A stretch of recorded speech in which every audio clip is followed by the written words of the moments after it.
भाई लोगों, नमस्कार सभी लोगों का स्वागत है इस वीडियो में। जितने भी हैं भारत के लोग, जो भी इस वीडियो में आए हैं, चाहे आप दिल्ली से, पंजाब से, हरियाणा से, केरला, कर्नाटका, बिहार, असम, वेस्ट बंगाल, त्रिपुरा, तेलंगाना, मणिपुर, आंध्र प्रदेश, गुजरात, झारखंड, उड़ीसा और नॉर्थ ईस्ट। देखिए, इसमें नॉर्थ ईस्ट का भी ऑप्शन है आप लोगों का, भी बाकी वाले एरिया हैं नॉर्थ ईस्ट, और इसमें पंजाब और मध्य प्रदेश वाले, और पूरे इंडिया के, एंटायर इंडिया के जितने भी लोग इस वीडियो में हैं, सभी लोगों का सबसे पहले स्वागत कर रहा हूं मैं इस वीडियो के अंदर। दोस्तों, आज के वीडियो में हम इंडिया पोस्ट जीडीएस का नोटिफिकेशन डिस्कस कर रहे हैं, क्योंकि वो बहुत ही इम्पॉर्टेंट है। 44,000 इसमें वैकेंसियां हैं। 44,228 पोस्ट आर देयर 2024 नोटिफिकेशन में। हालांकि 2023 का नोटिफिकेशन आप देखोगे तो वहाँ ये वैकेंसी कम थी, आपको याद हो तो 30,000 या 31,000 समथिंग के करीब पूरे एंटायर इंडिया से रिक्रूट किया था भारतीय डाक सेवा के अंदर भारत सरकार ने। और सारी वैकेंसी आप लोगों की गवर्नमेंट थी, सेंट्रल गवर्नमेंट्स की जॉब है, यानी केंद्र सरकार में आती हैं ये सारी वैकेंसीज। ठीक है। सैलरी इसमें कम होता है, 10-12 हज़ार से लेके 28,000 तक के बीच का पर मंथ में होता है। अगर मैं बात करूँ दोस्तों, यहाँ पे आप लोगों का जो जीडीएस का पोस्ट है या फिर बीपीएम और ए बीपीएम का पोस्ट होता है, उसमें सैलरी वेरी करती हैं, क्योंकि कुछ ऐसी पोस्ट होती है इसके अंदर जो बड़ी होती है, कुछ इसमें छोटी पोस्ट भी होती है, तो सैलरी वेरी करती है पर मंथ की। इसके अंदर अलावेंस वगैरह होते हैं नहीं होते वो भी हम जानेंगे। इस वीडियो में कोई सिलेबस नहीं बताऊंगा, क्योंकि इस वाली वैकेंसी पे कोई सिलेबस नहीं होता, क्योंकि कोई एग्ज़ाम नहीं होता, डायरेक्ट सिलेक्शन होता है। कैंडिडेट 10th पास हो, ठीक है, प्लस उसके पास 10th का सर्टिफिकेट तो होगा ही। उसके साथ साथ अगर मान के चलिए वैकेंसी गुजरात में ले रहा है कोई कैंडिडेट, या तेलंगाना में ले रहा है, तो तेलंगाना के लिए तेलुगु उसको आए, बोल पाए वो। महाराष्ट्र में वैकेंसी लेने के लिए मराठी भाषा आनी जरूरी रखी गई है। उसी तरीके से कर्नाटका में और केरला के अंदर कुछ भाषाएं होती हैं, वहाँ के लोग बोलते हैं, तो वो आनी चाहिए। जैसे अगर आपको पोस्टिंग दिल्ली में चाहिए, ठीक है, मान लेता हूँ मैं दिल्ली उत्तर प्रदेश की पोस्टिंग के लिए, तो हिंदी काम चला देगी, हिंदी से हो जाएगा, हिंदी से काम आसानी से हो जाएगा। मान के चलें आप में से ऐसे भी बहुत लोग हैं जिनको इंग्लिश हिंदी दोनों आती है, तो जिसको इंग्लिश अच्छे से आती है वो कभी भी डाक पोस्ट की पोस्टें लेगा ही नहीं। इंग्लिश आने वाला क्वालिफिकेशन वाला इंसान कभी भी जीडीएस की पोस्ट और बीपीएम और ए बीपीएम पोस्ट क्यों लेगा? क्योंकि उसको इंग्लिश अच्छे से आती है, तो कभी भी वो इंग्लिश वाली क्वालिफिकेशन के हिसाब से कभी भी इन पोस्टों को लेगा नहीं। ठीक है। और फिर भी अगर आप लेते हैं तो मैं आपको बता दूं, इसमें से आपको इंग्लिश आती है, ठीक है, लेकिन आपको इन लोकल भाषाओं में से एक भाषा सीखनी है। या तो आप हिंदी सीख लो, मराठी, पंजाबी, गुजराती, ये सब कोई भी एक भाषा इनमें से सीख लो, जितने भी अलग अलग स्टेट में बोल रहे हैं इंडिया के अंदर। क्योंकि दोस्तों यहाँ पर पोस्टिंग जिसकी भी जिस एरिया में होगी उसको वो लैंग्वेज आनी चाहिए, तभी उसको वहाँ पोस्टिंग मिलेगी। ठीक है। तो लोकल लैंग्वेज भी इस वीडियो में बता दूंगा कि कहाँ की कौन सी लोकल लैंग्वेज रहेगी। और इसमें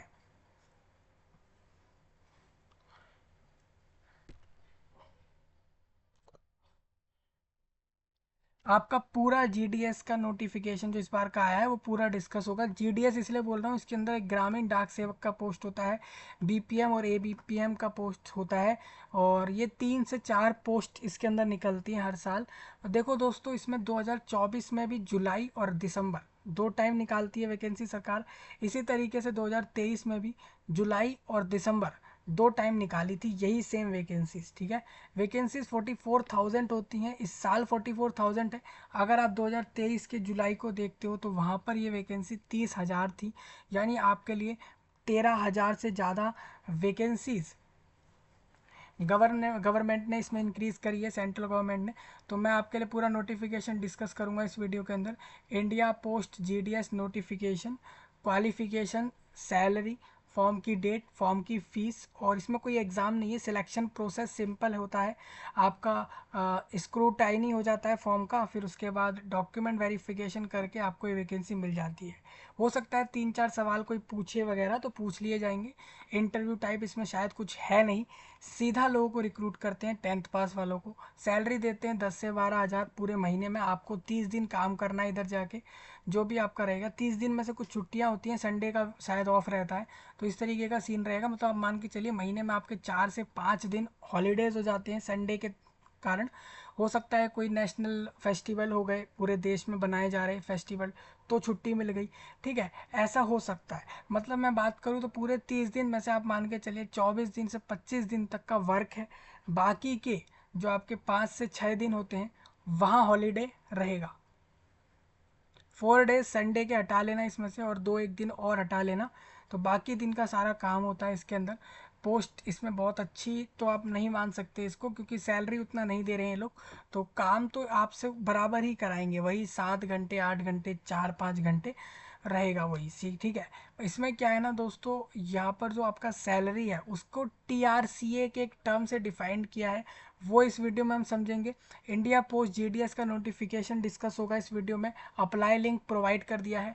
आपको सर्कल वाइज वैकेंसी बता दूंगा। जो आपका भारत देश है उसके अंदर आंध्र प्रदेश, दिल्ली और असम, गुजरात, हरियाणा को, और हिमाचल प्रदेश और केरला, ओडिशा, तेलंगाना, इन सबको इन्होंने एक सर्कल माना है। और इसके अंदर आते हैं डिवीज़न, मतलब सर्कल्स के अंदर डिविजन्स आते हैं, यानी कि स्टेट को सर्कल बोला जाता है और अलग अलग एरियाओं को स्टेट के अंदर डिवीज़न बोला जाता है।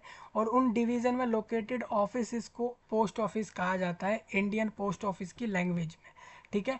ये इसलिए बोल रहा हूँ क्योंकि आपको समझने में आसानी होगी। इसमें आपका फॉर्म भरने का प्रोसेस डायरेक्ट रजिस्ट्रेशन वाले लिंक पे जाके आपको अलग से दे रखा है कि भाई फॉर्म कैसे अप्लाई होगा, कौन से डॉक्यूमेंट चाहिए, सारा प्रोसेस। अब वैसे मैं आपको एक चीज़ क्लियर कर दूँ इधर, वो ये है कि आप जैसे फॉर्म भरने जाते हो तो मैं आपका फॉर्म अभी भरवा दूंगा, एक वीडियो में फॉर्म हम भर लेंगे, पूरा प्रोसेस कर लेंगे। इसके अलावा आप खुद से भी फॉर्म अप्लाई कर सकते हैं, इसमें अप्लाई करने का लिंक दे रखा है। दूसरा, इसके अंदर प्रोसेस बता रखा है कि रजिस्ट्रेशन का प्रोसेस कैसे होता है, फॉर्म भरने का प्रोसेस कैसे होता है, ठीक है। हर वैकेंसी के लिए रजिस्ट्रेशन होता है पहले, उसके बाद फॉर्म भरा जाता है। तो रजिस्ट्रेशन प्रोसेस आप इधर से चेक कर लेना सभी लोग, ठीक है। और फॉर्म भरने का प्रोसेस भी आप लोग चेक कर लेना, तो आपकी आसानी रहेगी। रही बात यहाँ पर इंडियन पोस्ट GDS की वेबसाइट का लिंक, आपके अप्लाई करने का लिंक, और आपके सर्कल वाइज वैकेंसीज का लिंक, नोटिफिकेशन का लिंक, और इसके अलावा हर एक सर्कल के अंदर की जो आपकी डिविजन्स हैं उसका लिंक, कि भाई हाँ आपको जैसे आंध्र प्रदेश में जानना है कि किस ज़िले में कितनी वैकेंसी आई हैं, कौन कौन से ऑफिस में आई हैं, तो उसके लिए भी आप देख सकते हैं। वो भी आज रिलीज़ हो चुकी है, 15 जुलाई को रिलीज़ कर दी है गवर्नमेंट के डाक विभाग ने, भारतीय डाक ने ऑफिशियली। देखिए डिपार्टमेंट ऑफ पोस्ट्स होता है, मतलब कि ये पोस्ट्स का डिपार्टमेंट है, मिनिस्ट्री ऑफ कम्युनिकेशन, मतलब बातचीत करने के लिए एक विभाग बनाया है भारत सरकार ने। सिंपल सा एक प्रोसेस है, government of India, ministry of communications, department of posts, मतलब क्या है, भारत सरकार की मंत्रालय ऑफ कम्युनिकेशन के अंदर आता है ये, और उसके अंदर भी ये डिपार्टमेंट अलग से आता है, ठीक है। तो वहाँ पे आपको ये सब दिखेगा, तो वहाँ से आप चेक कर लेना, ठीक है। नोटिफिकेशन इसी वेबसाइट से देख सकते हैं, अप्लाई करने का लिंक, फीस पेमेंट करते समय उसका प्रोसेस आप चेक कर सकते हैं, और फॉर्म भरने का वीडियो तो आपको मिल ही जाएगा, तो आप उसको देखकर फॉर्म अप्लाई कर लेना, ठीक है। और इसमें इसमें आप देखते हैं तो मैं आपको जैसे दिखा दूं, मैंने यहाँ पर हरियाणा सर्कल की वैकेंसीज निकाली हुई है। मैंने जैसा बोला कि स्टेट को सर्कल बोलते हैं यहाँ पे, और सर्कल के अंदर जो अम्बाला हो गया या भिवानी, भिवानी वाले, अम्बाला वाले, या हिसार और गुड़गांव और कुरुक्षेत्र और रोहतक, सोनीपत, करनाल और फरीदाबाद वालों को, ये इनका डिवीज़न कहलाएगा। आप देखते हो यहाँ पर आपको लिखा हुआ दिख रहा है सिलेक्ट डिवीज़न, मैंने आपको वही कहा, स्टेट को सर्कल कह रहे हैं, और जो स्टेट के अंदर जो डिस्ट्रिक्ट्स होते हैं उसको डिवीज़न कहते हैं इधर, ठीक है। तो उसके बाद आपको व्यू पोस्ट कर लेना है इस तरीके से। तो हिसार की पोस्ट आप देख सकते हो, ये हिसार की पोस्ट लगी हुई है, हिसार का ही हमने पहले से खोला हुआ था। तो इस तरीके से आप देखते हो। तो मैं इसमें अगर पीछे आ जाऊं तो हिसार को हम हटाएं, तो यहाँ पर आपको कुरुक्षेत्र की वैकेंसीज इस तरीके से दिख जाएंगी, कुरुक्षेत्र की। तो हम इन सबको देखने वाले हैं इस वीडियो के अंदर। तो चलिए शुरू कर लेते हैं हम इस वीडियो को और हम आगे की चीज़ जान लेते हैं, ठीक है। तो GDS ऑनलाइन एंगेजमेंट स्केड्यूल जुलाई। GDS क्यों बोलते हैं इस वैकेंसी को, इसमें ज़्यादा वैकेंसीज ग्रामीण डाक सेवक की आती हैं, क्योंकि आप भी जानते हैं कि BPM यानी ब्रांच पोस्ट मास्टर और असिस्टेंट, ब्रांच पोस्ट मास्टर का असिस्टेंट बनेगा वहीं पोस्ट ऑफिस के अंदर। तो इन दोनों का जो पोस्ट होता है वो बड़ा पोस्ट होता है, तो वैकेंसीज कम आती हैं। लेकिन GDS की पोस्ट की वैकेंसी ज़्यादा आती हैं। लेकिन तीनों पोस्ट का व्यक्ति 10वीं पास ही लिया जाता है। कहीं ऐसा नहीं लिखा होता है कि उसको 12वीं पास या डिग्री वाला होना ज़रूरी है। लेकिन अगर क्वालिफिकेशन में 10th पास भी आपके पास है तो आप लगा सकते हैं। 12th पास 11th पास वाले भी 10th के ऊपर आ रहे हैं ना, तो आप सब लगा सकते हैं। मतलब 10th और उसके ऊपर की क्वालिफिकेशन के सभी व्यक्ति लोग इस पर फॉर्म भर सकते हैं, ठीक है। फॉर्म भरने का दूसरा वीडियो होगा। प्रिपरेशन कुछ है नहीं क्योंकि इसमें कोई एग्ज़ाम है नहीं, ठीक है। इसमें दिसंबर तक ये वैकेंसी हो जाती है। 5 महीने जैसे नोटिफिकेशन आता है तो 5 महीने के अंदर अंदर ये लोग अलग अलग मेरिट लिस्ट निकाल के रिक्रूट कर लेते हैं। अब आप बोलेंगे कि सारे 10वीं पास वाले लोग इस पर फॉर्म भर देंगे तो सिलेक्शन किसका होगा, ये हम कैसे पता लगाएंगे। तो उसके लिए मैं प्रोसेस बताऊंगा कि ये सिलेक्ट कैसे करते हैं, क्योंकि आप भी जानते हैं 44,000 वैकेंसीज हैं, कोई एग्ज़ाम है नहीं, सिर्फ 10वीं पास क्वालिफिकेशन के बिहाफ पर सिलेक्शन है। तो इसमें ये लोग सिलेक्ट कैसे करते हैं, तो इसका साफ प्रोसेस ये होता है, एक मेरिट बनती है। वो मेरिट किस बेस पर बनेगी वो इस वीडियो में हम जान लेंगे। तो आप ध्यान से सुनना, समझना सारी चीज़ें। कैंडिडेट्स कॉर्नर में नोटिफिकेशन, डिस्क्रिप्टिव नोटिफिकेशन मतलब डिटेल्ड, सर्कल वाइज पोस्ट मैं आपको दिखा दूंगा। इंस्ट्रक्शन में आप देखते हो तो आपको यहाँ पर दिखता है कि आपको रजिस्ट्रेशन करने में प्रोसेस चाहिए तो वो बताया जाएगा। फीस पेमेंट करने के लिए इंस्ट्रक्शन, और अप्लाई ऑनलाइन करने के लिए जो इंस्ट्रक्शन होता है वो इधर बताया गया है। तो आप इस तीनों को फॉलो कर सकते हो। तो हम जान लेते हैं इस वीडियो के अंदर पूरा फॉर्म भरने का प्रोसेस अगले वीडियो में रहेगा, मतलब वो अलग अदर वीडियो है उसका, और नोटिफिकेशन वीडियो ये रहेगा। पूरा वैकेंसीज वगैरह सब इसमें क्लियर होगा। इसमें एक आपका इंडियन बैंक नाम का एक बैंक है जो 1500 वैकेंसी भारत देश में निकाल चुका है, और उसका फॉर्म इसी महीने जुलाई की 30 जुलाई तक बंद होना है। तो वो भी गवर्नमेंट जॉब है, आप उसमें अप्रेंटाइज की जॉब कर सकते हो। उसमें 15,000 के करीब सैलरी होगी, 12 से 15,000 पर मंथ मिलेंगे एक अप्रेंटाइज को। आप वो भी ले सकते हैं, वो इससे बढ़िया है सैलरी के अकॉर्डिंग। अगर आप इसमें GDS पोस्ट छोड़ते हो तो BPM और ABPM का पोस्ट आप इसमें ले सकते हो, वो अच्छा है। और अदरवाइज आप GDS को छोड़ के उधर जा सकते हैं, ठीक है। हाँ, सैलरी इसमें साल में बढ़ाते हैं, मतलब आप पूरे 365 दिन जाकर काम करोगे उसके बाद आपका सैलरी इसमें बढ़ता है। वो 10-12 हज़ार के ऊपर 5 या 4% सैलरी का कुछ इंक्रीज होता है। यानी कि बेदौड़ गरीबी मचा रखी है, लोगों से काम करवाने हैं सरकारी विभागों में बैठा के, बट 10-12 हज़ार देने हैं हमको। मतलब सरकार के लोग कितने होशियार हैं ये चीज़ मुझे यहाँ दिखती है, कितने ज़्यादा स्मार्ट चल रहे हैं, कितना क्लेवर माइंडेड हैं ये सारे, कि आप लोगों के लिए वैकेंसी तो भरमार निकाल देते हैं लेकिन सैलरी इनसे बढ़ती नहीं है, क्योंकि काम इनको सारे करवाने हैं। ज़्यादा डिपार्टमेंट्स हो जाते हैं तो ज़्यादा लोग रिक्रूट हो जाते हैं, बट सैलरी स्टिल वहीं रहती है। 7 CPC कब आया था मुझे कमेंट में बताना। अभी तक 8th CPC नहीं बनाया गया सरकार से। देश के अंदर 7 CPC इन्होंने बनाया। 7 CPC बहुत पहले आया था जब सैलरी डिसाइड हुई थी भारत के लोगों की, और 8th CPC 2026 में लाया जाएगा। यानी कि अभी भी इनको 2 साल और इसमें लगेंगे लोगों की सैलरी इंक्रीज करने में। आप सोचिए, ज़्यादा विभाग हो जाते हैं, ज़्यादा ऑफिस हो जाते हैं तो ज़्यादा लोगों की रिक्रूटमेंट तो हो जाती है, बट सैलरी के अकॉर्डिंग मैं बात करूँ तो सैलरी इसमें नल के बराबर है, बढ़ती ही नहीं है।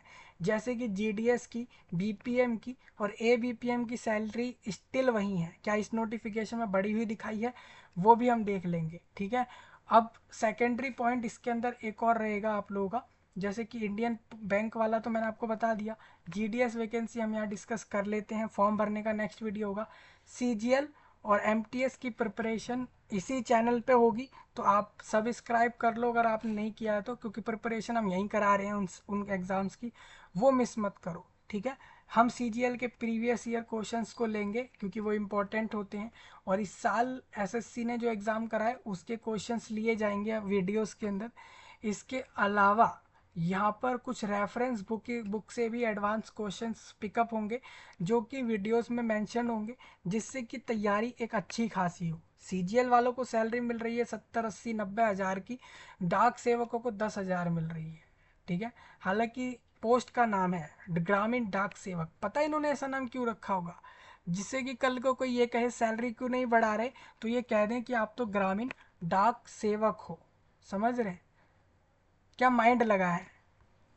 और मुझे इतना नहीं पता, इनका सैलरी इंक्रीज़ नहीं हुआ है इन लोगों का, जीडीएस और बीपीएम और एबीपीएम का इनको बढ़ाना चाहिए था।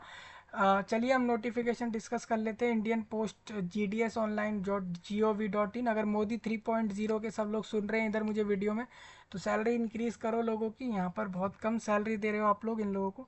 सेंट्रल गवर्नमेंट से आती है इन लोगों की सैलरी, क्योंकि Indian post office central government में आता है। आप पढ़ लो, गवर्नमेंट ऑफ इंडिया यानी केंद्र सरकार, यानी मोदी 3.0 अभी के लिए। बाकी बात का मैं नहीं बता सकता। तो अभी इन लोगों को इसमें आपकी सैलरी इंक्रीज़ करनी चाहिए। सैलरी नहीं बढ़ा रहे हैं ना ये लोग आपकी, जीडीएस वालों की। जिसकी नहीं बढ़ रही है कमेंट में बताना। बहुत लोग कहते हैं कि ये एक वर्स्ट जॉब है, मतलब संख्या वैकेंसी की ज़्यादा होती है बट सैलरी बड़ी कम दी जाती है। यानी कि हम कह सकते हैं भारत के अंदर ये वर्स्ट वैकेंसी है, सबसे ज़्यादा वर्स्ट जॉब होती है सेंट्रल गवर्नमेंट के अंदर, क्योंकि सैलरी बड़ी कम है। पोस्ट अच्छी है लेकिन सैलरी इसके अंदर वेरी लो है। ठीक है, आप आओगे जीडीएस ऑनलाइन एंगेजमेंट की वेबसाइट पे और ये नोटिफिकेशन का वीडियो सब लिंक दे रखे हैं, सारे लिंक वीडियो के नीचे हैं। कोई ये नहीं बोलेगा कोई लिंक हमें नहीं मिला। तो डिस्क्रिप्शन नोटिफिकेशन पे टिक करना है। तो डिस्क्रिप्टिव नोटिफिकेशन मतलब एक एक पॉइंट उसके अंदर डिस्क्राइब किया है। सर्कल वाइज पोस्ट नोटिफाइड, मतलब कि सर्कल वाइज पोस्ट नोटिफाइड कर रखी है, वो आप देखेंगे। वो आपको ऊपर टैब के अंदर बुक 1 नाम से लास्ट टैब दिख रहा है, उसके अंदर है इंस्ट्रक्शन, फिर रजिस्ट्रेशन। देखिए, रजिस्ट्रेशन करना है सबसे पहले, उसके बाद आपको लॉगिन करना है इस पर। ये जो आपको दिख रहा है अप्लाई ऑनलाइन, इस पर आना है बाद में। ठीक है, अप्लाई ऑनलाइन पे। तो अप्लाई ऑनलाइन पे सभी लोग जैसे ही आ जाएंगे, हाँ, रजिस्ट्रेशन के बाद लॉगिन करके उसके बाद आप फॉर्म भर के फीस पेमेंट कर लेना। और आपको तीनों के प्रोसेस दे रखे हैं, फॉर्म की फ़ीस भरने के, रजिस्ट्रेशन और अप्लाई करने के, तीनों के प्रोसेस के लिंक इन्होंने मेंशन कर रखे हैं। ठीक है, और रही बात आपको अगर सर्कल वाइज यानी राज्य के हिसाब से वैकेंसी देखनी है कहाँ कितनी है, तो वो आप चेक कर लेना। ये सारे लिंक अवेलेबल हैं इसी वीडियो के नीचे। ठीक है, सर्कल की बात करूं दोस्तों, तो हमने 2 लिंक इधर निकाले हैं। एक हरियाणा के कुरुक्षेत्र का लिंक वीडियो के नीचे है, हिसार का भी लिंक है वीडियो के नीचे। इसके अलावा असम सर्कल के यहाँ पर आपका नगांव डिवीज़न का लिंक दे रखा है, यानी नगांव नगांव एक ज़िला है, उसकी डिविजन्स का लिंक मैंने दे रखा है। और अगर आपको असम राज्य के दूसरे अलग एरियाओं के लिंक चाहिए तो वो आप लोग डायरेक्ट यहाँ से एक्सेस कर लेना। मैंने इसका ऑल एसेस लिंक दे रखा है असम सर्कल का। इसी तरीके से ऑल एसेस लिंक यहाँ पर हरियाणा वालों का भी मैंने मेंशन किया हुआ है। ठीक है, तो आप ये चेक कर लेना। नोटिफिकेशन ये रहा, और ये आपकी वैकेंसीज स्टेट वाइज यानी सर्कल वाइज टोटल कितनी आई है वो इधर से दिख जाती है कि जनरल, SC ST OBC इसमें भी चलता है। इंडिया पोस्ट ऑफिस रिक्रूटमेंट के अंदर भी SC ST OBC वाला सीन है इधर भी, तो वो भी इधर रहता है। ठीक है, मुझे तो लगता है ये क्राइटेरिया सरकारों ने इसलिए फिक्स किया होगा जिससे कि लोगों को इन क्राइटेरिया में फंसा के कम सैलरी दी जाए, उनका एक लिमिटेड बजट छोड़ दिया जाए और खुद पूरे देश के एंटायर देश पर राज कर सकें। उसके लिए इन्होंने ऐसा कुछ सीन बनाया, मुझे ऐसा लगता है। बिल्कुल ऐसा ही कुछ सीन है इसके अंदर। ये आपको इन सब में, इसमें SC ST OBC और ये क्राइटेरिया में फंसाने का सीन लाए होंगे जानबूझ के गवर्नमेंट वाले लोग, जिससे कि आपको इसमें फंसाकर खुद पूरे एंटायर इंडिया पर एक अच्छा खासा राज कर सके। वो सब के लिए शायद इन लोगों ने किया है। ये एक प्लान्ड करके सारी चीज़ें इम्प्लीमेंट करिए इंडिया में, मुझे लगता है ये एक प्लान्ड इम्प्लीमेंटेशन है इंडिया के लिए, मुझे ऐसा लगता है पूरे भारत के लिए। वो तो चलिए ठीक है कि असम में लोग असमीज़ बोलते हैं, छत्तीसगढ़ में हिंदी बोल रहे हैं, हरियाणा में भी हिंदी बोलते हैं, केरला में तो मलयालम बोलते हैं मैक्स टू मैक्स पीपल्स। तो लैंग्वेज का तो चलिए सीन समझ आता है, बट ये SC ST OBC वाला जो सीन है ना, इससे लोगों को बांटने वाला सीन किया गया है इंडिया के अंदर। और कहीं ना कहीं इससे पहले तो आप ही लोगों में डिवीज़न करके फिर क्राइटेरिया रिजर्वेशन का डाल के, ये कोई प्लान्ड गेम है शायद जो कि इंडिया के अंदर इम्प्लीमेंट हुई होगी, बहुत पहले से चल रही है ये, ठीक है। तो हम इसके ऊपर बात नहीं करते। मान लेते हैं कि आप एक SC या ST में आते हो, तो आप लोग उसका सर्टिफिकेट बनवा के रखना, क्योंकि सर्टिफिकेट आपके पास 5 अगस्त से पहले फॉर्म के अंदर आपको लगाना होगा। अगर आप एक SC ST EWS OBC general में किसी में भी हो, जनरल और OBC का कोई सर्टिफिकेट नहीं लगता है, क्योंकि OBC का कोई रिजर्वेशन इंडिया पोस्ट नहीं देता, SC ST को देता है, डिसेबिलिटीज़ को देता होगा, तो उनके सर्टिफिकेट्स आप लगाएंगे, ठीक है। अब बात आती है कि ये सर्टिफिकेट्स कहाँ से मिलेंगे। तो आप थोड़ा सा नीचे आते हैं, कैंडिडेट ग्रीवेंसेस अलग चीज़ है। कोई आपके मन में कुछ FAQ उठ जाए इस रिक्रूटमेंट से जुड़े, तो आप उसको चेक कर लेना। आप एनेक्सर के पहले वाले सेक्शन में सारी वैकेंसीज सर्कल वाली देख सकते हैं, और डिविजन्स की आपकी जो ब्लू कलर की स्क्रीन में आ रहे हैं, ये सारे डिविजन्स की वैकेंसीज हैं। बाकी एनेक्सर के 1 से लेके 5th तक के सारे सेक्शन में कास्ट सर्टिफिकेट और इसके अलावा पर्सन विद बेंचमार्क डिसेबिलिटीज़ या फिर जो डिसेबिलिटीज़ होती हैं उनके सर्टिफिकेट्स इसमें लगा रखे हैं, तो आप उसको चेक कर सकते हैं। तो मैंने ये सारे लिंक इसीलिए बोला कि सब इधर ही दे रखा है, कहीं किसी को जाने की ज़रूरत है नहीं, और किसी का कोई कोर्स भी नहीं लेना है, क्योंकि यहाँ पर किसी का भी कोई कोर्स मत लेना ऑनलाइन में, क्योंकि और किसी की भी बात में मत आना कि कोई आपकी रिक्रूटमेंट कराएगा इसके अंदर, जबकि कोई एग्ज़ाम ही नहीं है, ठीक है। तो बिना एग्ज़ाम के सीधा रिक्रूटमेंट होगी, 12,000 पर मंथ रुपीज़ आपके बैंक अकाउंट में सीधा पर मंथ आने हैं। ये सैलरी BPM पे तो 20 से 25 हज़ार के करीब इसमें सैलरी का सीन होता है। तो इंडियन पोस्ट GDS online.gov.in ये वेबसाइट आपका होगा। थोड़ा इसमें आपको आगे दिखा देता हूँ, रजिस्ट्रेशन का प्रोसेस है, ये हमारा बिल्कुल आखिरी प्रोसेस रहेगा, तो हम इसको बिल्कुल एंड में करेंगे। देखो, government of India, ministry of communications, department of post, डाक भवन आपका ये भारत देश के दिल्ली एरिया के न्यू दिल्ली के अंदर संसद मार्ग वाली जगह पर है, जिसका नाम डाक भवन है। नोटिफिकेशन आप देख सकते हैं, नंबर 17 मार्च 2024 लिखा है, और GDS डेटेड, ठीक है। ठीक है, 17 मार्च 2024 से आई थिंक खाली है आप लोगों का वैकेंसी, और 22 जुलाई को इन्होंने नोटिफिकेशन दे दिया कि हम अब रिक्रूट करेंगे ग्रामीण डाक सेवकों को। ऑनलाइन एंगेजमेंट स्केड्यूल, मतलब सब ऑनलाइन फॉर्म भरते हैं इसके अंदर। जुलाई का फॉर्म है, मतलब सबको ऑनलाइन भरना है। Application are invited from the eligible candidates to fill the vacant post of Gramin Dak Sevak, branch post master यानी BPM, और GDS और ABPM और डाक सेवक, ठीक है। ग्रामीण डाक से देखिए, मैं आपको बता दूं, इन्होंने इलस्ट्रेशन दे रखा है, ग्रामीण डाक सेवक दे रखा है।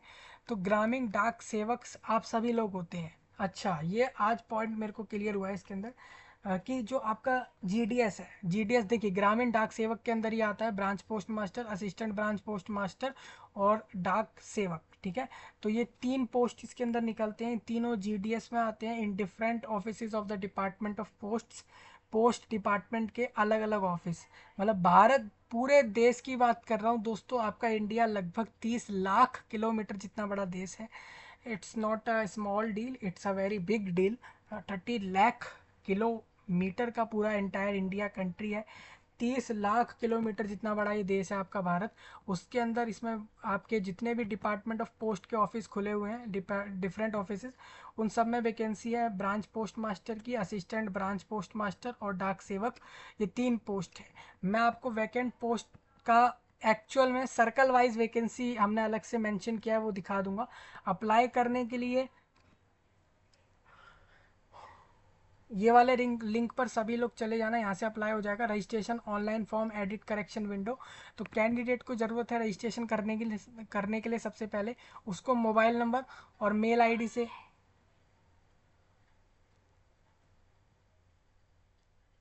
आप लोगों का रजिस्ट्रेशन इधर हो जाएगा। A candidate have only one registration to submit an online application.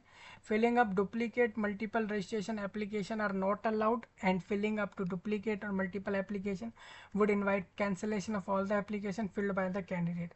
देखिए, कई बार दूसरे जगह पे ऐसा होता है कि आप अगर एक से ज़्यादा फॉर्म भरते हैं तो यहाँ वहाँ पे लास्ट फॉर्म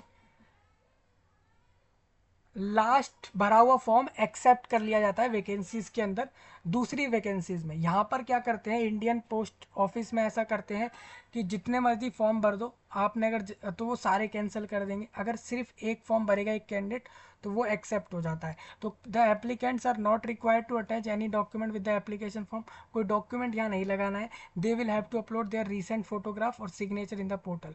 बहुत आसान सा प्रोसेस है। मतलब सोचिए यहाँ पर अगर आप एक अनुसूचित जाति जनजाति ओबीसी में भी आते हो, या फिर डिसेबिलिटी हो या जनरल हो, आपको कोई कास्ट सर्टिफिकेट लगाने की ज़रूरत ही नहीं होती फॉर्म में। फ़ोटो सिग्नेचर से काम हो जाता है। जो आपका सर्टिफिकेट होता है कास्ट वाला, वो कब लगता है? तो वो तब लगता है जब आपकी स्क्रूटाइनी हो जाती है ना, मतलब रिक्रूटमेंट, आपका फॉर्म भर लिया जाएगा अभी, है ना, और उसके बाद जब बाद में जब आप फॉर्म सब भर लोगे, फिर मेरिटें निकलेंगी, तो आपका जब सिलेक्शन होता रहेगा तो तब जैसे जैसे आपका सिलेक्शन होगा वैसे वैसे आपको वहाँ पर अपने अपने डॉक्यूमेंट्स शो करने होंगे, तो वहाँ आप वो सब दिखाएंगे। ठीक है। फॉर्म भरने के लिए मोबाइल नंबर, जहाँ से भी आप मुझे देख रहे हैं, मोबाइल से देख रहे हैं तो एक सिम कार्ड होगा उसके अंदर, तो मोबाइल नंबर, एक मेल आईडी चाहिए होगी, mobile number, mail ID, photograph, sign, ये 4 चीज़ों से फॉर्म भर जाएगा। ठीक है। और फीस चाहिए 100 रुपये की। और बाकी भारत देश से आप हों और 10वीं पास हो, लोकल लैंग्वेज आती हो जहाँ पर भी आपका पोस्टिंग हो, इतना आप याद रख लो, बाकी आपका फॉर्म अप्लाई हो जाएगा। ठीक है। आप देखिए यहाँ पर 15 जुलाई से 5 अगस्त तक फॉर्म भरना है। अगर फॉर्म में कोई गलती होगी तो वो 6, 7 और 8 अगस्त के दिन करेक्ट होगी। Service conditions and brief job profile बता देता हूँ। रेसिडेंट एंड एकोमोडेशन, तो सबसे पहले आप देख लो, हर एक पोस्ट का मैं आपको बता देता हूँ किस किस पोस्ट पे क्या क्या काम होता है। तो they are holders of civil post outside the civil services of state. ठीक है, ये एक अलग पॉइंट है, इसको आप सभी लोग छोड़ देना। ब्रांच पोस्ट मास्टर जो पोस्ट होती है बीपीएम की, उसको काम क्या करना होता है, उसको डेली बेस का, उसको day to day postal operations of branch post office पे ध्यान देना होता है। मतलब ब्रांच और पोस्ट ऑफिस के अंदर जो भी ऑपरेशंस हो रहे हैं, ऑपरेशंस जो उस ब्रांच में जितने भी हो रहे हैं, मतलब एक पोस्ट ऑफिस होता है। ठीक है।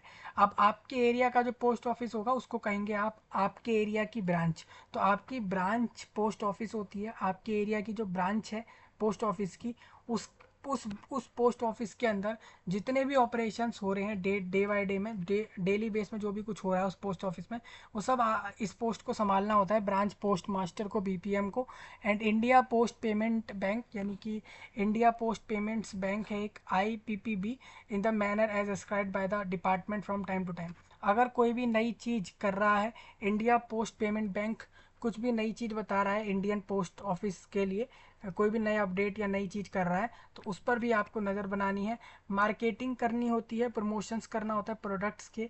पोस्ट ऑफिस के अंदर तरह तरह के प्रोडक्ट्स आते रहते हैं। ठीक है। उसके प्रमोशंस करने हैं, उसकी मार्केटिंग करनी है, वो भी करनी होती है। ठीक है। Services being provided bye the department and operating various services in the customer services centre CSC of the department etcetera. आप देखते हैं तो इन द सिंगल हैंडेड बीओज और बीपीएम्स है, मतलब कि जो ब्रांच ऑफिसर्स होते हैं और आपके जो ब्रांच पोस्ट मास्टर्स होते हैं have the overall responsibility of smooth and timely functioning of the office. मतलब जो आपका पोस्ट ऑफिस होता है आपके एरिया में, वहाँ पर सब कुछ सही से हो रहा है और समय पे हो रहा है, उसकी जिम्मेदारी बीपीएम और बीओ इन दोनों के हाथ में होती है। इंक्लूड इसमें मेल कन्वीनियंस और मेल डिलीवरी भी इंक्लूड रहती है। ठीक है। In the BOs and other single handed the BPM में बी असिस्टेड बाय ABPM। ठीक है। तो बीपीएम्स में बी असिस्टेड बाय ABPM, मतलब कि अगर बीपीएम को एक बंदा चाहिए तो वहाँ पर ABPM पोस्ट भी रखा जाता है। BPM will be required to be do combined duties of ABPM as and when order or in the case of non availability of ABPM। अच्छा, यहाँ पर ये लिखा है, मान लीजिए नो, ठीक है, required to do combined duties of ABPM as and when ordered or in the case of or non availability of ABPM। मतलब मान के चलते हैं कि assistant of branch post master pack post पर व्यक्ति होता है, वो जब नहीं होता है तो बीपीएम वाले व्यक्ति को ही दोनों पोस्ट के काम करने हैं। एनी अदर कोई दूसरा काम हो गया may also be assigned by superior like mail overseer, MO inspector post IPO, और इसके अलावा असिस्टेंट सुपरिंटेंडेंट ऑफ पोस्ट यानी एएसपीओज, और सुपरिंटेंडेंट ऑफ पोस्ट ऑफिस एसपीओज, और senior superintendent of post office, ये सारी चीज़ें। ठीक है, मतलब सोचिए, मैं आपको बता दूं, बीपीएम वाला व्यक्ति बहुत सारा काम करता है ब्रांच पोस्ट ऑफिस जो होता है, यानी कि जो पोस्ट ऑफिस होता है उसके अंदर बहुत सारा काम करना होता है बीपीएम वाले पोस्ट को। हालांकि उसको एबीपी एबीपीएम वाले पोस्ट वाले व्यक्ति का भी सारा काम वही करेगा। ठीक है, रेसिडेंस और एकोमोडेशन बता दूं, एप्लीकेंट अगर सिलेक्ट हो जाता है जीडीएस बीपीएम पे तो will have to provide accommodation of BPO after selection, but before engagement a declaration to this effect with detail of accommodation is to be submitted before engagement, or the applicant so selected will require to reside in post village will be required to reside in post village, the village is which the BO is functioning only. The accommodation should meet the standard as prescribed by their directorate letter as amended from समय से समय पर बदली जा रही चीज़ें। क्या आपको इसमें कोई घर वगैरह मिलता है, या फिर घर के लिए कोई किराया वगैरह मिलता है, एकोमोडेशन? तो जैसा कि आप इधर देखते हो तो लिखा है, अगर कैंडिडेट इधर सिलेक्ट हो जाता है, will be required to reside in post village, मतलब कि जिस जिस गांव में या जिस एरिया में आपका पोस्ट ऑफिस होता है तो वहाँ पर आप चाहें तो आप वहीं पे जाकर रह सकते हैं पास में। ठीक है, ये आप कर सकते हैं इधर। मतलब अगर आप एक बीपीएम पोस्ट पर फॉर्म भर रहे हो और बीपीएम पोस्ट पर सिलेक्ट हो जाते हो तो आप पोस्ट ऑफिस के पास में ही रह सकते हैं। ठीक है, इसमें अब आपका असिस्टेंट ब्रांच पोस्ट मास्टर का जो पोस्ट होता है वो मैं आपको बता देता हूँ क्या है। तो आपने समझ लिया ना भाई, बीपीएम नाम की पोस्ट वाले व्यक्ति को वो सारे काम भी करने हैं जो काम एक एबीपीएम को करने हैं जब एबीपीएम नहीं है। अब एबीपीएम का पोस्ट प्रोफाइल ये होता है कि सेल करना है, मतलब बेचना है स्टैम्प्स को, जो स्टैम्प्स होती हैं उसको बेचना, स्टेशनरीज को बेचना, और कन्वीनियंस और delivery of mail at door steps. ठीक है, डिलीवरी करना मेल की डोर स्टेप पे, एक्सचेंज करना मेल को विद अकाउंट ऑफिस के साथ एक्सेट्रा, डिपॉजिट करना पेमेंट्स और other transaction of IPPB bank की। ठीक है, to assist BPM in postal operations in a manner as prescribed by the department from time to time, और marketing and promotion of products, services being provided by department and operating various services in the customer services centres. ये सारे काम ABPM के होंगे। Also required to do combined duties of BPM as and when order. ठीक है, मतलब ये दोनों पोस्ट के व्यक्ति आपस में एक्सचेंज कर लेते हैं अपने काम, मतलब बीपीएम और उसका असिस्टेंट। मान लीजिए आपकी पोस्ट पे एक असिस्टेंट नाम की पोस्ट का और व्यक्ति होता है एबीपीएम, और वो जब नहीं होता तो बीपीएम वाले पोस्ट के व्यक्ति को वो सारे काम करने हैं जो एबीपीएम के थे वो वाले भी, और खुद वाले काम भी उसको करने हैं। तो ये दो काम होते हैं, मतलब बीपीएम पोस्ट दोनों काम करता है, एबीपीएम पोस्ट भी दोनों पोस्टों का काम करता है अगर सेकेंडरी पोस्ट वाला व्यक्ति अवेलेबल नहीं है। और मान के चलें कि यहाँ पर किसी एमओ ने या आईपीओ ने या एएसपीओ ने या एसपीओज ने और एसएसपीओज ने कोई काम आपको दिया है, ये बड़ी पोस्ट होती हैं, उन्होंने अगर कोई काम दिया है, असाइन किया है, तो वो भी करना होता है। ठीक है, रेसिडेंस की बात करूं तो are required to reside within the delivery jurisdictions of the post office concern. Post office के आसपास के एरिया में ही आपको रहना पड़ता है।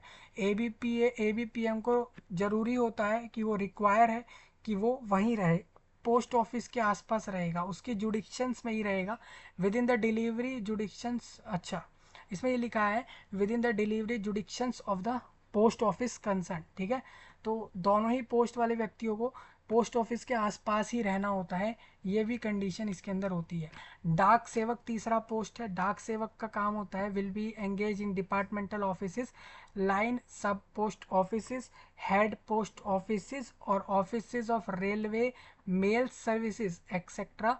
The job profile of Dak Sevak include sell करना स्टैंप को, स्टेशनरीज वाली चीज़ों को, इसके साथ साथ डिपॉजिट करना, पेमेंट्स को, ट्रांजैक्शंस करना जो भी आईपीपी बैंक की हैं, उसके अलावा बाकी ड्यूटीज़ करना जो भी एक बीपीएम पोस्ट वाला व्यक्ति देता है या फिर सब पोस्ट मास्टर देगा वो, या फिर दूसरे काम डाक सेवक में have to work in sorting offices of railway mail service, और Dak Sevaks in the mail offices will handle receipt dispatch of mail bags, मतलब जो मेल वाले बैग्स होते हैं उसको डिस्पैच करना, और ट्रांसशिपमेंट ऑफ बैग्स एक्सेट्रा। डाक सेवक will also assist postmaster sub postmasters in managing the smooth functioning of departmental post offices and do marketing. मुझे उम्मीद है आपको ये सारे काम समझ आ रहे हैं। डाक सेवक को ज़्यादा काम, मतलब वो पोस्ट छोटी होती है लेकिन काम उस पर भी बहुत सारा होता है, ठीक है। तो रेसिडेंस आप देख सकते हो, डाक सेवक को रिक्वायर होता है कि to reside within delivery jurisdictions of the post office concern, मतलब पोस्ट ऑफिस जो आपका होता है एचओ या एसओ, हेड ऑफिस या आपका सेक्शन ऑफिस, उसके आसपास ही आपको रहना है, ठीक है। इमोल्यूमेंट्स और आपके अलावेंस की बात कर लूँ तो आप इन पोस्ट पर अगर रिक्रूट हो जाते हैं तो आपको TRCA मिलता है, टाइम रिलेटेड कंटिन्यूटी अलावेंस, मतलब जितना समय काम किया उतने उतने समय के हिसाब से पैसे मिलते हैं, रुपए मिलते हैं। तो which carry an annual increase of 3%, मतलब कि साल में सैलरी का 3% बढ़ता है। जैसे कि 12,000 का 10% 1200 है, 10% तो 1200 है ना, और 120 उसका 1% है, यानी कि 360 रुपये पूरे साल में बढ़ेंगे। 12,000 सैलरी मिल रही है, 360 रुपये पूरे साल में बढ़ेंगे आपके, ठीक है। ये इसमें सीन है, सैलरी का 3% हर साल बढ़ता है। इसके अंदर एंटाइटल टू DA ऑन आपकी सैलरी के ऊपर आपको महंगाई भत्ता मिलता है एज डिक्लेयर, जो भी सरकार बोल रही है उसके हिसाब से, भारत सरकार जो भी तय कर रही है हर समय पे उसके हिसाब से महंगाई भत्ता देगी। सोशल सिक्योरिटी देगी, मतलब सामाजिक सुरक्षा देती है, विच इंक्लूड GDS ग्रेट्युटी और सर्विस डिस्चार्ज बेनिफिट स्कीम, जैसे कि न्यू पेंशन स्कीम जो है वो सब मिलती है, ठीक है।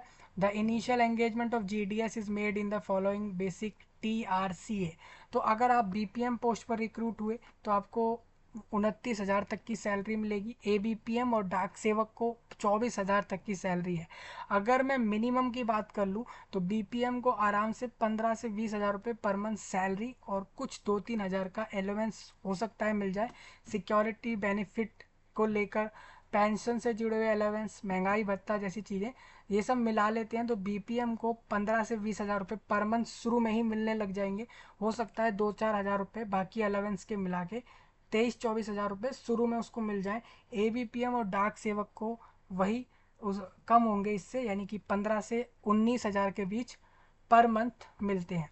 एलिजिबिलिटी क्राइटेरिया ऑल पोस्टों के लिए ये है कि आपकी उम्र अगर 18 से 40 के बीच है तो आप फॉर्म भरिए, ठीक है। रिलैक्सेशन इस तरीके का है, SC ST 5 साल का रिलैक्सेशन होता है, मतलब अगर आपकी उम्र 40 साल भी हो गई है तो अगर आप SC ST हो तो 45 उम्र तक होने तक फॉर्म भर सकते हो। OBC हो तो 43 एज तक, EWS हो तो 40 तक, और डिसेबिलिटीज़ हो तो 50 की उम्र होने तक फॉर्म भर सकते हैं। अगर अगर आपको डिसेबिलिटी है और आप एक अनुसूचित जाति जनजाति हो तो 15 साल छूट मिलती है। मतलब मान लेते हैं कि आपको कोई डिसेबिलिटी है, ठीक है, डिसेबिलिटी कोई भी हो सकती है, शायद उसमें आपका नीचे लिखा होगा। तो डिसेबिलिटी है और आप अनुसूचित जनजाति या जाति भी हो तो आपकी दोनों को मिला लें तो 15 साल ये मिल गई, और 40 की उम्र आपकी हो गई है तो 55 एज तक का व्यक्ति भी जॉब ले सकता है। 55 साल तक का, 55 साल से नीचे हो, 55 साल से 4 दिन 5 दिन कम भी होगा तो फॉर्म भर देना, ठीक है, अगर आप इसमें आते हो। क्वालिफिकेशन बहुत आसान होती है दोस्तों। GDS ग्रामीण डाक सेवक यानी BPM, ABPM और डाक सेवक, इन तीनों पोस्ट पर सिर्फ इतना कहा जाता है कि अगर आप 10th पास क्वालिफिकेशन रखते हो, ठीक है, with passing marks in maths में पास हो चुके हो, इंग्लिश में भी पास हो चुके हो, और आप अपनी 10वीं में मैथ्स इंग्लिश सब्जेक्ट पढ़ रहे थे और उन दोनों में पास हुए हो तो आप फॉर्म भर देना। ऑल ओवर पास होना है, मैथ्स इंग्लिश में पास होना है, काफ़ी है, ठीक है। आप भारत देश के किसी भी बोर्ड से पास आउट हो सकते हैं, Punjab board, Rajasthan Bihar board, Karnataka board, Maharashtra board, Gujarat board, West Bengal board, या CBSE या ICSE, यानी कि जो आपका ICSE एक प्राइवेट बोर्ड है आपका 10th 12th के लिए, उससे भी पास आउट कैंडिडेट फॉर्म डाल सकते हैं। मतलब ऑल इंडिया आप फॉर्म डाल सकते हैं। अगर आप भारत सरकार के बोर्ड से, राज्य सरकार बोर्ड से, यूनियन टेरिटोरीज के बोर्ड से पास आउट हैं तो फॉर्म डाल सकते हैं। ठीक है। Applicant should have studied the local language at least up 10th तक फ्रॉम अ रिकॉग्नाइज्ड बोर्ड। ठीक है। हाँ, अब देखिए मान लेता हूँ किसी व्यक्ति को यहाँ पर फॉर्म भरना है पंजाब से। ठीक है। पंजाब से फॉर्म भरना है और पंजाब की ही पोस्ट लेनी है, पंजाब में ही उसको पोस्टिंग चाहिए। तो पंजाब में तो हिंदी में भी वो ले सकता है क्योंकि हिंदी से उसका काम वहाँ चल जाएगा। ठीक है। लेकिन उसने जिस बोर्ड से अपनी 10th को पास किया है उसको वहाँ पर गुजरात, उसको वहाँ पर मान लेते हैं उसको बंगाली नहीं पढ़ाई है। ठीक है। और कैंडिडेट चाह रहा है पंजाब से फॉर्म भरना, पंजाब का ही है वो, लेकिन वो चाहता है कि उसको वेस्ट बंगाल में पोस्टिंग मिल जाए। तो इसके लिए क्या उस इंसान को अलग से बंगाली लैंग्वेज में पास होना ज़रूरी है? बिल्कुल। जैसा लिखा है कि 10th क्लास में आपने बंगाली पढ़ी हो।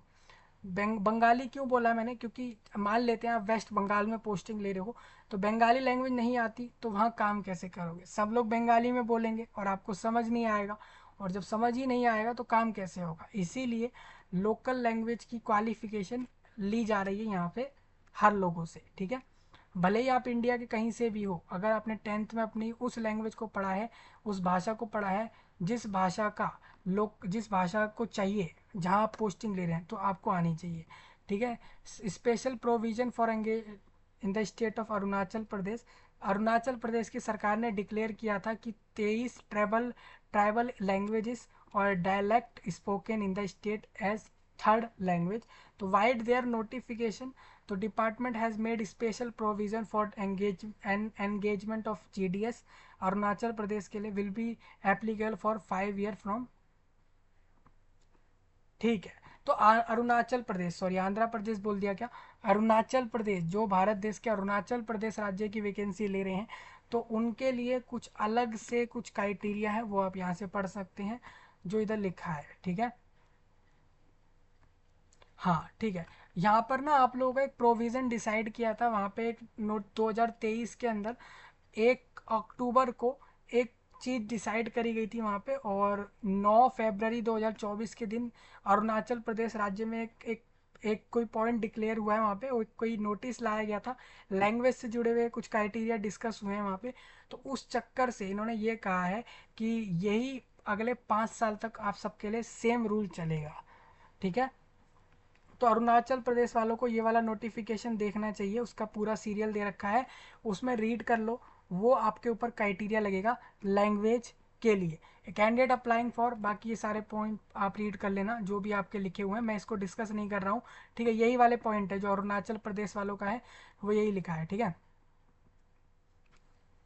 ये लैंग्वेज से जुड़ा है, क्वालिफिकेशन तो 10वीं ही चाहिए, लेकिन ये लैंग्वेज से जुड़ा हुआ सीन लिखा हुआ है कि जैसे मान के चलते हैं आपने हिंदी या इंग्लिश पढ़ी है, कोई भी एक चीज़ पढ़ी है 10th तक। ठीक है। और साथ साथ आपने एक कोई भी ट्राइबल लोकल लैंग्वेज पढ़ी है, ठीक है, तो भी आप फॉर्म भर सकते हैं इसका। तो अरुणाचल प्रदेश के लिए हिंदी या इंग्लिश भाषा 10वीं में पढ़ी होनी ज़रूरी नहीं है, उसके साथ साथ एक आपकी और अरुणाचल प्रदेश की लोकल भाषा भी पढ़ी हुई होनी जरूरी है। ये चीज़ इसके अंदर लिखा है। ठीक है। अब आपने इतना समझ लिया कि आप 10वीं पास होने चाहिए, लोकल लैंग्वेज आनी चाहिए। इसके साथ साथ दोस्तों यहाँ पर 2 पॉइंट और हैं। देखिए वीडियो बड़ा होगा लेकिन हम सारा पॉइंट डिस्कस करेंगे। कंप्यूटर की नॉलेज, कंप्यूटर जैसे मैं आपको चला के बता रहा हूँ इस तरीके से, ये वीडियो कंप्यूटर पर हो रहा है हमारा, लैपटॉप पर। तो नॉलेज ऑफ कंप्यूटर हो मतलब कंप्यूटर चला सकें बढ़िया से, मतलब कि आपको टाइपिंग आती हो, ऑन ऑफ करना आता हो। ठीक है। चालू करें बंद करें, लैपटॉप हो कंप्यूटर हो कोई भी ऐसा डिवाइस हो, मॉनिटर वगैरह, उसको चलाना बंद करना आता हो और कुछ चीज़ें सर्च वगैरह करनी आती हो। MS ऑफिस वगैरह लिखा नहीं है लेकिन आप जानते हो, इतना तो आपको आना चाहिए 10वीं पास के व्यक्ति को। हालांकि सीख लेना, मैं आपको सिखा दूंगा, MS ऑफिस पूरा कवर कर दिया जाएगा वीडियो में। नॉलेज ऑफ साइकिलिंग होनी चाहिए। अब देखिए ज़रूरी नहीं है ये सब ज़रूरी हो, किसी व्यक्ति को साइकिल चलाना नहीं आती तो क्या उसको BPM पोस्ट नहीं देंगे? उसको BPM पोस्ट दिया जाएगा। किसी को साइकिल चलाना नहीं आता कोई दिक्कत नहीं है, किसी को कोई एडिक्वेट मीन्स ऑफ लिवलीहुड, ठीक है, मतलब आपको रहन सहन आना चाहिए, लिवलीहुड कैसे रहते हैं लोगों के साथ, कैसे बात करते हैं, कैसे काम करते हैं, ये चीज़ें आनी चाहिए। और कंप्यूटर चलाना और साइकिल चलाना आनी चाहिए। साइकिलिंग लिखा है, साइकिलिंग मतलब आप साइकिल बाइक स्कूटी वगैरह जानते हो, इतनी चीज़ चाहिए। ठीक है। रिजर्वेशंस रहेंगे क्या, तो SC ST OBC डिसेबिलिटीज़ के रिजर्वेशंस जैसा एज क्राइटेरिया में है वही फीस के लिए भी रहेगा, वही मेरिट के लिए भी रहेगा। फॉर्मेट ऑफ सर्टिफिकेट एनेक्सर 5 में दिया है, मैंने आपको वही कहा था। वेबसाइट के एनेक्सर सेक्शन के अंदर 5 वाले पॉइंट में आना है। वैसे बहुत सारे एनेक्सर हैं, कोई डिसेबिलिटीज़ का है, कोई कास्ट सर्टिफिकेट का है, तो एनेक्सर 5 में ही आपको आकर ये सारी चीज़ें चेक करनी है। ठीक है।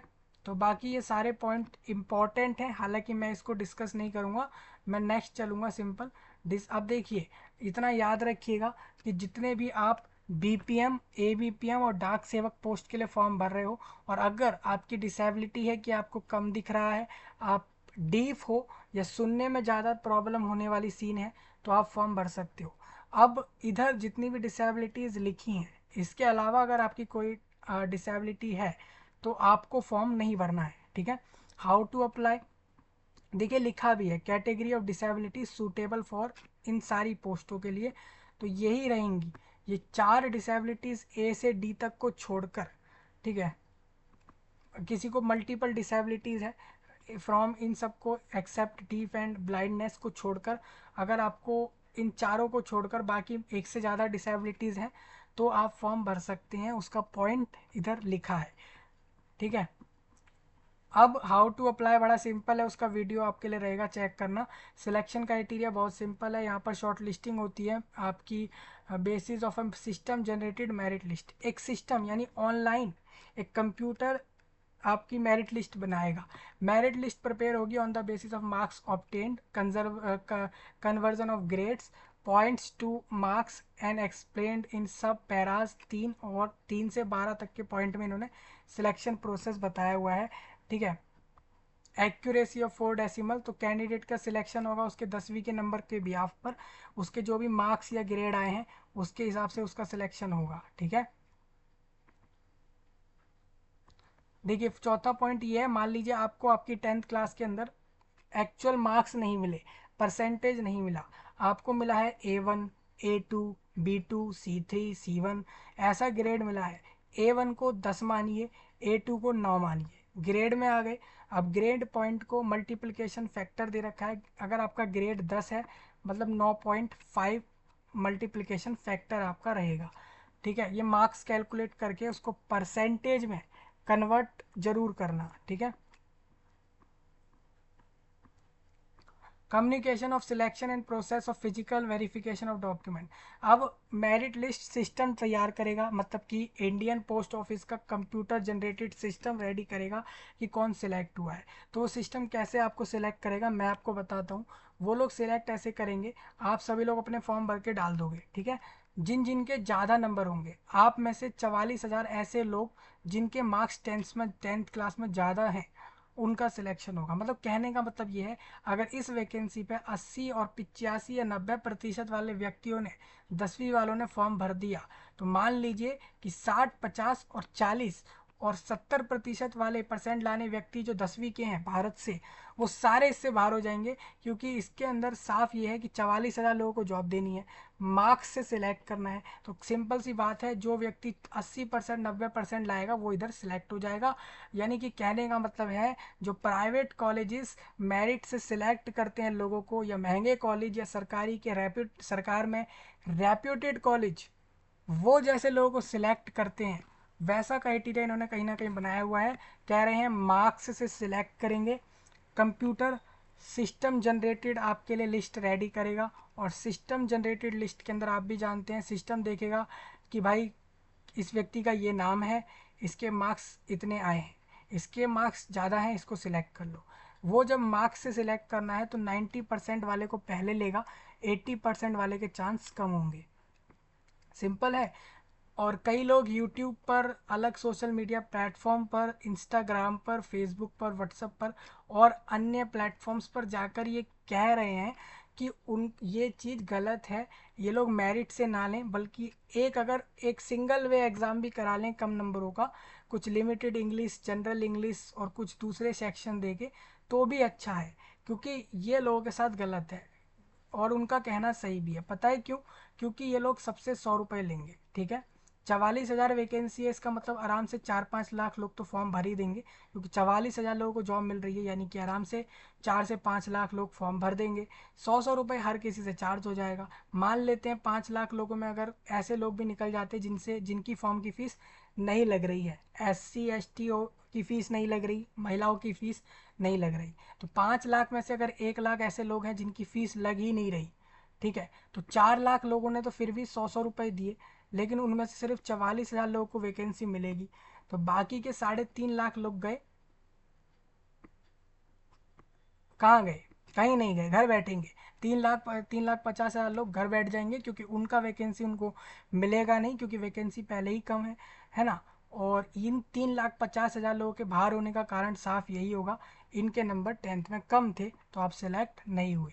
तो कहने का मतलब यह है, ये मेरिट बेस सीन बैठा के सरकार इधर से 100-100 रुपये लोगों से चार्ज करके अपने पैसे बना रही है। क्योंकि पैसे क्यों बना रही है? क्योंकि आप खुद सोचिए, मेरिट बेस में तो कम परसेंटेज वाले का सिलेक्शन ही नहीं होगा, है ना। इसीलिए इनको एक वन वे एग्ज़ाम रखना था, लोगों को वन वे डायरेक्टेड एग्ज़ाम करवा के सिंगल एग्ज़ाम ले लेते, कम नंबर का कम सिलेबस देकर ले लेते, कम से कम एक वो व्यक्ति जॉब लेता जिसको मिलनी चाहिए थी। यहाँ पे जो 10वीं 12वीं में मेहनत कर गया उसको वहाँ से नंबर मिल गए। कई बार कैंडिडेट्स 10th में 12th में ख़राब नंबर ले आते हैं because of pressure, stress and other reasons, ठीक है।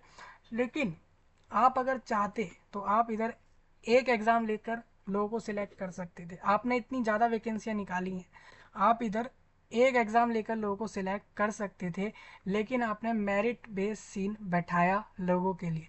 Communication of selection and process of physical verification, तो आपका मेरिट में नाम आ जाएगा, आप सिलेक्ट हो जाओगे।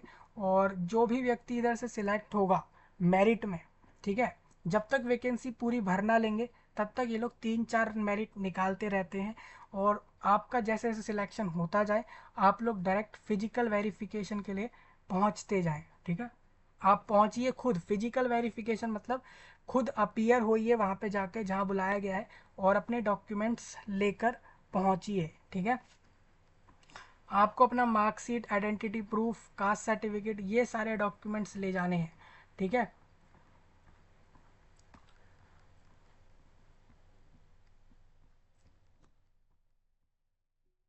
इम्पॉर्टेंट इंस्ट्रक्शन है ये कैंडिडेट्स के लिए, जितने भी लोग फॉर्म भर रहे हैं इस पॉइंट को रीड कर सकते हैं आप चाहें तो, बहुत इम्पॉर्टेंट हो जाते हैं सारे पॉइंट आप लोगों के लिए, तो इसको आप चेक करिए। अब इंस्ट्रक्शन फॉर्म भरने का दे रखा है, रजिस्ट्रेशन का प्रोसेस इन्होंने बता रखा है, पेमेंट का प्रोसेस दे रखा है, फॉर्म भरने का प्रोसेस बताया हुआ है। डॉक्यूमेंट में फ़ोटो और साइन लगेगा, JPS और IPEG नाम के फॉर्मेट लगेंगे। बहुत से फॉर्मेट आते हैं फाइल में, ये वाले फॉर्मेट लगाए जा रहे हैं इधर। सिलेक्शन ऑफ वेरीफाइंग अथॉरिटी कौन कैसे करेगी आपको सिलेक्ट, वो बताया है, मतलब आपका वेरिफिकेशन कैसे होगा वो बता रखा है, ठीक है। फॉर्म में करेक्शन किस चीज़ों में हो सकता है वो इधर दे रखा है। नेक्स्ट आप लोगों के लिए ये दे रखा है कि आंध्र प्रदेश में पोस्टिंग के लिए आप लोगों को तेलुगु भाषा आनी चाहिए, असम के लिए आपको बंगाली और असमी और बोडो भाषा आनी चाहिए। एक चीज़ और है, असम में पोस्टिंग के लिए 3 ज़िले हैं बरक वैली के, जो आपकी असम राज्य की बरक वैली है, वहाँ के 3 ज़िले हैं, और उन तीनों ज़िले में बंगाली बोल रहे हैं लोग, तो इसीलिए वहाँ की पोस्टिंग के लिए बंगाली आनी चाहिए।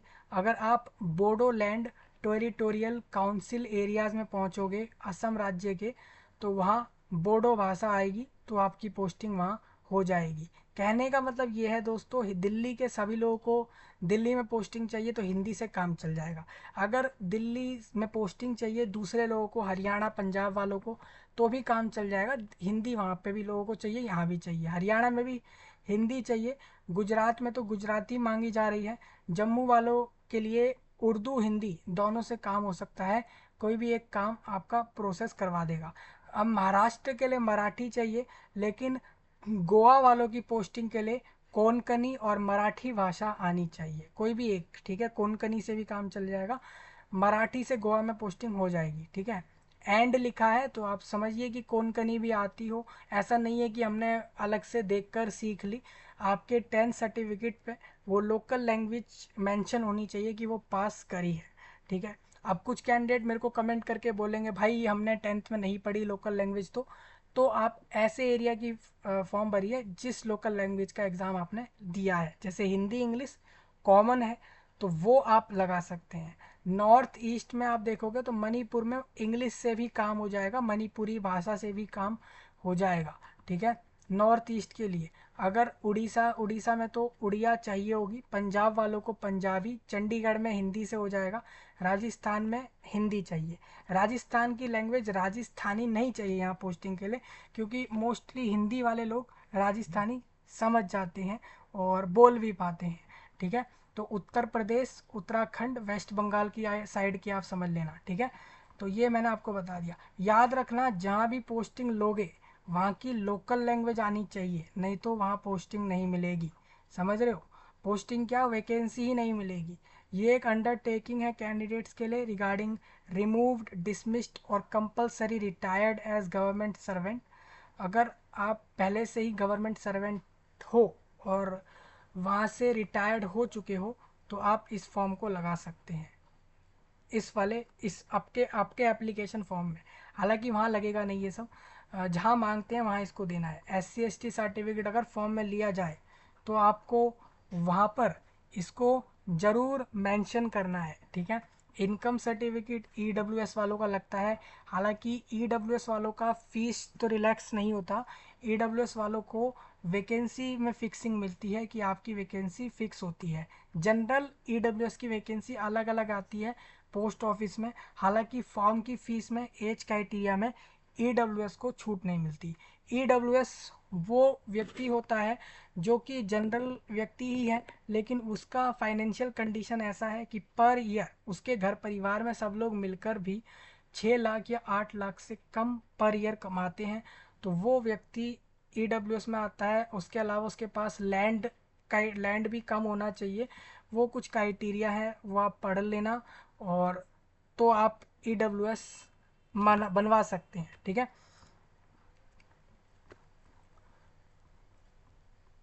तो ये पूरा नोटिफिकेशन 36 पेजेस का था। मैंने इसको कोशिश करी कि जल्द से जल्द इसको कंप्लीट करें। अब जैसे आप इस वेबसाइट पे आते हैं इंडियन पोस्ट ऑफिस के मेन GDS वेबसाइट पे, तो आंध्र प्रदेश, असम जैसे ऑप्शन मिलते हैं। हम अगर हरियाणा की वैकेंसी आपको बताना चाहें तो हरियाणा में अम्बाला, भिवानी और हिसार, गुड़गांव, कुरुक्षेत्र, रोहतक, सोनीपत एरिया है। इसमें आपको करना क्या है, यहाँ पे डिवीज़न में कुरुक्षेत्र कर दिया, ठीक है। उसके बाद व्यू पोस्ट्स कर दी। तो ये इसी साल 2024 की पोस्टें हैं। कुरुक्षेत्र डिवीज़न में आपको बता दूं, कुरुक्षेत्र जिला है हरियाणा के अंदर, और हरियाणा राज्य के इस जिले में 31 अलग से डाक वो आपके जो डाक विभाग है यानी कि डिपार्टमेंट ऑफ पोस्ट के ऑफिसेज हैं। ऑफिसेज इतने हैं नहीं, आपको मैं बता दूं। इसमें कुरुक्षेत्र के अंदर एक ऑफिस का नाम है अर्जना कलन BO। BO मतलब ब्रांच ऑफिस है ये। SO मतलब सेक्शन ऑफिस होता है, BO मतलब ब्रांच ऑफिस होता है। तो पोस्ट ऑफिस के दो तरीके से ऑफिस होते हैं, एक BO, एक SO, सेक्शन ऑफिस और ब्रांच ऑफिस। अगर आप एक अर्जना कलन के ब्रांच ऑफिस में रिक्रूट होना चाहते हैं कुरुक्षेत्र डिवीज़न में, तो वहाँ पर सिर्फ GDS पोस्ट निकाली गई है, मतलब GDS की ABPM की पोस्ट आई है, वो भी जनरल वर्ग के कैंडिडेट की आई है। आप देखते हो पोस्ट का नाम कम्युनिटी, और फिर मिनिमम मतलब यहाँ पर सैलरी कितनी होगी, यानी 10,000 मिलती है यहाँ पर पोस्टिंग होने पर। मतलब एरिया वाइज भी सैलरी लोगों को मिलती है। कहीं आप अगर महाराष्ट्र में पोस्टिंग करोगे तो 12-25 हज़ार हो सकती है, 15,000 हो सकती है। एरिया से भी लोगों का सैलरी तय होता है। TRCA वही था, टाइम बाउंडेड सैलरी होता है ये 10,000। ज़्यादा काम करा तो ज़्यादा सैलरी होता है। Max to max per day में 8 घंटे ही काम कर सकता है व्यक्ति, ये भी TRC में फिक्स होता है। कोई व्यक्ति सोचे अच्छा घंटे मतलब जितने घंटे काम करो उतना सैलरी मिलेगा, तो मैं तो एक दिन में 16-15 घंटे काम करूँगा, तो क्या उतने टाइम की सैलरी मिलती है? नहीं। पर डे 8 घंटे तक ही काम किया जाएगा, उससे ज़्यादा में आप कर ही नहीं सकते, ठीक है। हरियाणा के लिए आपको हिंदी पढ़ी हुई होनी चाहिए। आप 10वीं में हिंदी पढ़ चुके हैं तो फॉर्म भर देना, ठीक है। पिन कोड है, एरियाओं के पिन कोड होते हैं, तो ये वहाँ का पिन कोड है, ठीक है। तो कुरुक्षेत्र डिवीज़न में बाबेन और भगथाला और भाखली और बापदी और डाबा, ये सारे एरिया आप लोगों के हरसोला, झंडोला, झांसा ये और करोरा, ये सारे एरिया आप लोगों के हरियाणा के कुरुक्षेत्र ज़िले में आते हैं। और वहाँ आपकी कौन कौन सी पोस्ट किस ऑफिस में आई है वो आप चेक कर सकते हैं और किस कैटेगरी में आई है, ठीक है, इस तरीके से। नेक्स्ट अगर मैं हरियाणा के हिसार का दिखाऊं तो हिसार में अमृतसर कलन नाम की जगह है। इसी तरीके से चौटाला नाम की जगह है हिसार में, और गाजूवाला नाम की जगह है, हांसी जगह है वहीं पर, और पिपली और रानिया और सिरसा जैसी जगहें उधर हैं। तो वहाँ पे आप देख सकते हो कि किस पोस्ट पे किस कैटेगरी में कितनी वैकेंसी आई है, ठीक है। इसी तरीके से नेक्स्ट आ जाता है यहाँ पर आपका असम सर्कल, असम राज्य। असम में नालवरी और शिव सागर और तिनसुकिया और चाकर और दरंग और गुवाहाटी एरियाज़ हैं। तो नागांव का व्यू पोस्ट करते हो तो नागांव का मैं आपको बता देता हूँ। नागांव में अकोरा बोरी एरिया के वहाँ पर ऑफिस का नाम है, उधर कितनी वैकेंसी हैं, बायदा में कितनी हैं और चारिंग में कितनी हैं और देहारी में कितनी है, तो आप वैकेंसी चेक कर लेना। तो मैं वही कह रहा था, देखिए असम राज्य में ज़्यादा वैकेंसी आई हैं इस बार। असम के नागांव में बहुत सी वैकेंसी आती हैं, आप देख सकते हैं। नागांव बड़ा एरिया है तो वहाँ पर 100 ऑफिस हैं, पोस्ट ऑफिस के 100 ऑफिस हैं नागांव में। आप खुद देखो यहाँ पे, देखो ये सबके नाम अलग अलग हैं, आप ध्यान से पढ़ लो। 100 से ज़्यादा ऑफिस हैं पोस्ट ऑफिस के अकेले असम राज्य के नागांव ज़िले में। तो ये तो पूरे इंडिया का वैकेंसी है। तो असम की और वैकेंसी आप सर्कल के अंदर डिविजन्स में ज़िलों में चेक कर लेना। अब मैं आपको स्टेट वाइज वैकेंसी क्लियर कर देता हूँ। आंध्र प्रदेश में वैकेंसी लेने के लिए तेलुगु आनी चाहिए, असम के लिए असमी। ये चीज़ तो आपने नोटिफिकेशन में लोकल लैंग्वेज देख ली है ना। जनरल की आंध्र प्रदेश में 660 के करीब वैकेंसी है। ओबीसी के 200 लोग लिए जाएंगे। एससी एसटी आप देख लो, ईडब्ल्यूएस अलग है। डिसेबिलिटीज़ ABCD, मतलब जो आपने नोटिफिकेशन के अंदर डिसेबिलिटीज़ का सेक्शन देखा होगा, उसके अंदर ABCD था। डिसेबिलिटीज़ वालों को थोड़ा अच्छे से बताना पड़ता है। ये देखो, ये ABCD आपको दिख रहा है ना, तो ये इसी तरीके से आपका लगेगा। अगर आपका डिसेबिलिटी A है, B या D है या C है तो आप अपनी वैकेंसी चेक कर लेना। तो आंध्र प्रदेश में 1350 है। असम के अंदर यहाँ पर आपका जो वो एरिया है जहाँ पे असमी भाषा चाहिए, वहाँ 700 लोग चाहिए। असम का वो एरिया जहाँ बोडो भाषा वाले लोग चाहिए, वहाँ पे 25 वैकेंसी हैं सिर्फ, ठीक है। तो इस तरीके से रहेंगी। सबसे ज़्यादा आप देखो तो बिहार में 2560 लोगों की वैकेंसी आई है।